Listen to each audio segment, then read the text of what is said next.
朋友们，大家好。今天我想先带大家回到110多年前。1914年，著名的英国探险家欧内斯特·沙克尔顿 （Ernest Shackleton） 带领着27名队员，驾驶着坚韧号前往南极。结果不幸发生了，他们的船被困在了厚厚的冰层之中，最终在巨大的压力下崩解沈没。在那个没有卫星电话、没有直升机救援、气温低到零下几十度的极地荒原，这群人陷入了绝境。如果换作一般人，可能早就崩溃了，争吵、绝望，甚至是为了最后一点干粮大打出手。但就在船只沈没的那一刻，沙克尔顿做了一件让人意想不到的事。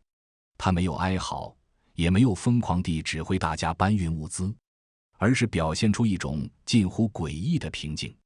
他点燃了一根烟，看着船只缓慢沈入海底，然后平静地对队员们说：“船没了，现在我们该回家了。”在接下来的2年里，沙克尔顿带领队员在冰川上扎营，在波涛汹涌的大海中划着救生艇求生。无论情况多么危急，只要队员们看向沙克尔顿，就会发现他永远是那么气定神闲。他每天都会把自己修整得干干净净，站得笔直，说话语速不快，但字字千钧。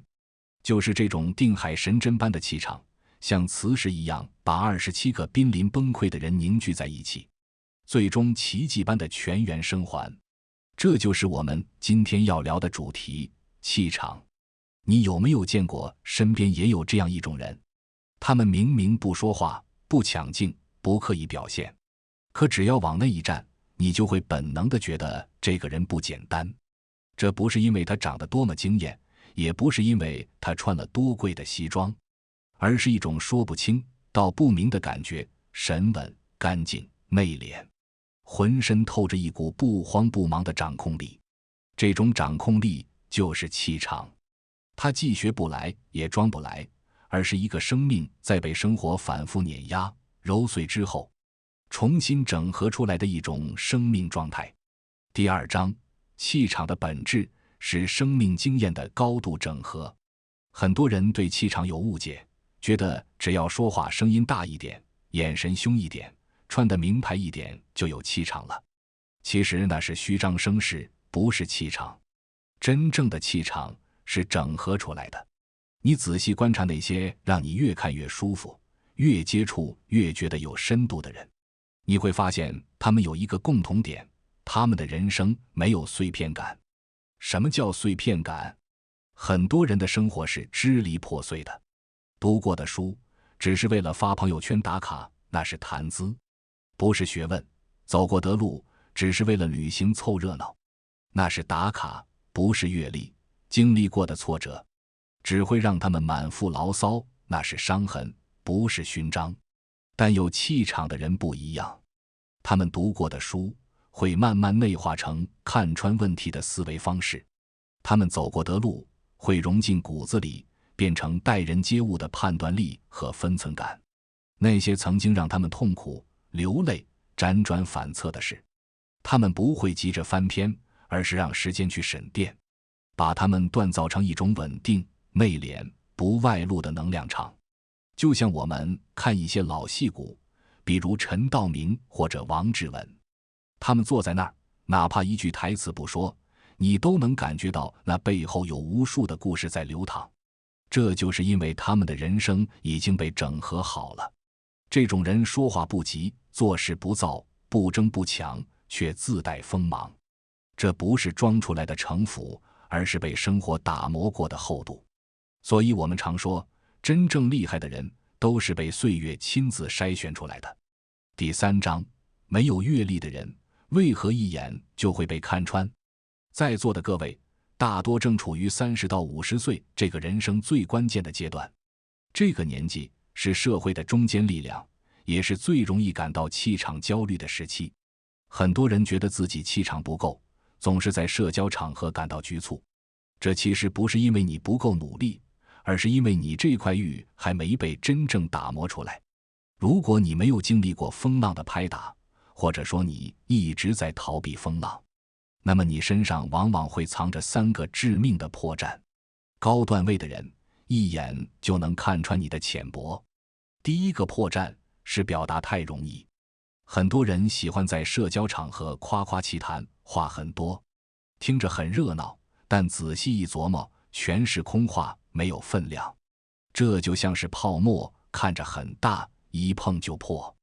我见过很多年轻的创业者在面对资深投资人时，拼命地用术语、用激情去包装自己，但高手听2句就知道你肚子里有没有货。真正的气场不在于你说了多少，而在于你说的每一句话背后有没有扎实的逻辑和实践支撑。第二个破绽是情绪太容易飘，气场散了，能量就乱了。你观察一下那些在会议桌上、在谈判桌前容易紧张、焦虑、急于证明自己的人，他们的眼神是飘忽的，小动作是很多的。这种状态根本守不住任何重要的场合，因为当你的情绪在飘的时候，你已经把掌控权交给了外界。第3个破绽是内核不够稳，这点在30岁出头的朋友身上特别明显。太在意别人的评价，别人的一句话、一个眼神，就能让你郁闷3天，反思半个月。你的底牌还没攥稳，格局还没撑开，遇事就容易慌。你要明白一个残酷的人性真相：清浅的表达吸引不来真正厉害的人，浮在表面的能量也承载不了重量级的机会。真正的高手不是看不起你，而是你还没有达到那个厚度，你还没拿出那张让人敬畏的底牌。第4章，高手气场的4个核心细节。那么那些真正有气场的人，他们到底是怎么表现的呢？他们往那一站，不用提高分贝，不用刻意强调立场，就能镇住场子。这种分寸感和掌控力通常隐藏在4个细节里，大家可以对照自己或者观察身边的人。细节1：体态的稳与定。一个人慌不慌，不用开口，站姿就已经出卖了他。有气场的人，体态是松而不懈，刚而不僵。站着不塌不僵，坐着不晃不缩，走路不急不拖。最重要的一点是眼神。你可以观察那些大企业家或者资深政治家，他们的眼神是笃定的，不飘忽。和人交流时，他们平和且真诚，不闪躲，但也绝不带那种咄咄逼人的压迫感。你要明白，身体语言是内在稳定的外化。如果你内心是一口深潭，你的身体就不会随风摇摆。细节2：表达的留白与精准。有气场的人说话，语速通常中等偏慢，这不是因为他们反应慢，恰恰相反，是因为他们的大脑转得比嘴快。他们不急着抢话，不急着证明，他们逻辑清晰，不绕弯子，总能一针见血地说到点子上。更重要的是，他们懂得留白。很多时候，沉默比说话更有力量。如果你在谈判中能忍受3秒钟的沉默而不急着补位，那你的气场瞬间就会拔高。他们让你感到被认真对待了，这就是高手的分寸，让你舒服却不讨好你。细节3：情绪场的干净。什么叫情绪场干净？就是遇事不乱，即便面对巨大的压力或者突如其来的变故，他们也能守住基本的风度。他们的气场是干净的，不带算计，也不带那种卑微的讨好。这种稳定来自长期的心性修炼，而不是临时的小聪明。真正的厉害是你能拿捏住自己的情绪，而不是被情绪牵着鼻子走。细节4：待人接物的边界感。这一点非常重要。真正有格局、有气场的人，无论面对什么身份的人，都能做到谦和有礼，温柔而有边界。他们能理解保洁阿姨的辛苦，也能平视亿万富豪的财富。不卑不亢，有同理心，但绝不越界。对人温柔，对事锋利。很多人以为有气场就是要强势，其实不对。真正的强势是内在的，外在反而表现为一种包容。这就是老子说的大音希声，大象无形。第5章，普通人如何一步步修炼出强大气场。讲到这儿，很多朋友可能会问，我现在觉得自己气场很弱，遇事还是会慌，说话还是没分量，我还有救吗？我的回答是，气场虽然有一部分天赋，但90%都是后天修出来的。既然我们已经步入中年，我们就不能再像年轻人那样只靠热血生活了。我们要开始做减法，要做深度建设。这里有3个维度的修炼，建议你认真听完。第一，修内核，构建你的精神世界。很多人之所以气场弱，是因为内心太贫瘠。你脑子里装的都是碎片的八卦、功利的算计，你的内核自然就不稳。我建议大家到了这个年纪，少看点那些教你如何钻营、如何快速暴富的短视频，多读读文学、哲学、历史方面的经典。为什么要读历史？因为当你看过几千年的兴衰更迭，你看过那些英雄豪杰如何在绝境中求生，你眼下的这点困难，在历史的长河里真的连浪花都算不上。读书不会立刻给你回报，但它会慢慢构建起你的精神世界。一个人读过什么书，决定了他能看穿多深的人性，能稳住多大的场面。内核稳了，你才不会轻易被情绪带走，被舆论裹挟。第二，修精力，把挫折当成打磨工具。大家一定要记住一句话，没有被生活碾压过的人，永远修不出让人敬畏的气场。不要逃避困难，更不要害怕失败。每一次你觉得快要熬不下去的时候，其实正是你气场发生质变的时候。真正的成熟往往发生在逆境里。当一个人被现实反复敲打，他的浮躁会被洗掉，脆弱会被磨掉，留下来的是那种看透世事后的淡定和韧性。沙克尔顿之所以能带队生还，是因为他在那次南极探险之前已经经历过无数次的失败。气场就是你人生所有苦难的总和。第三，修外在，有意识地管理能量。